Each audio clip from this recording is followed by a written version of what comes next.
সুন্দর আয়োজনে প্রথম দিন থেকে শুরু করে আজকের দিন পর্যন্ত আমাদের এই সার্বিক কাজে সহযোগিতা করেছেন।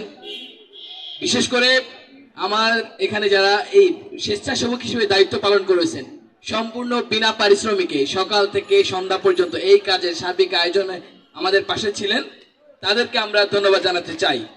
একই সাথে একটা জিনিস আমি আপনাদের মধ্যে একটু পরিষ্কার করে দিতে চাই যে আমাদের এই গণ ইফতার কর্মসূচিতে আমাদের টোটাল যে আয় ছিল, এই আয় কোথা থেকে এসেছে, ব্যয় ছিল কোথায় ব্যয় হয়েছে, টোটাল হিসাবটা আপনাদেরকে একটু জানিয়ে দিতে চাই। জাতীয় নাগরিক পার্টির মাসব্যাপী গণ ইফতার কর্মসূচি 2025 আমাদের আয়ের খাত ছিল মূলত তিনটি।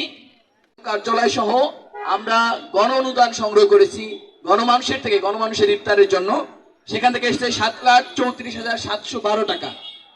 আমি আবার বলছি, গণ অনুদান থেকে এসেছে 7,34,712 টাকা। কেন্দ্রীয় সদস্যদের অনুদান আমাদের, আপনারা জানেন যে আমাদের 200 থেকে উপরে কেন্দ্রীয় সদস্য রয়েছে, তাদের থেকে আমরা পেয়েছি 6,46,500 টাকা। এবং শুভাকাঙ্ক্ষীদের একটা অনুদানে আমরা সেখানে পেয়েছি 4,50,000 টাকা আমরা পেয়েছি। মোট আমাদের এই ইফতার কর্মসূচি আজকে পর্যন্ত আমাদের ব্যয় 18,31,212 টাকা।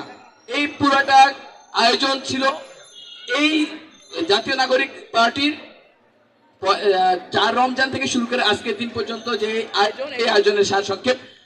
আমি আবারও ধন্যবাদ কৃতজ্ঞতা জানাচ্ছি আমাদের এই সাথে যারা আমাদের ইফতারিতে অংশ নিচ্ছেন, আমাদের সার্বিক কাজে সহায়তা করছেন, এবং জাতীয় নাগরিক পার্টির কেন্দ্রীয় প্রতিনিধি যারা, বিশেষ করে মশিউর রহমান ভাই সহ নিজাম ভাই, আমাদের কেন্দ্রীয় সদস্য মহোদয় সকলেই আমাদের সার্বিক কাজে সহযোগিতা করেছেন, তাদের প্রতি আবারও কৃতজ্ঞতা জানাচ্ছি।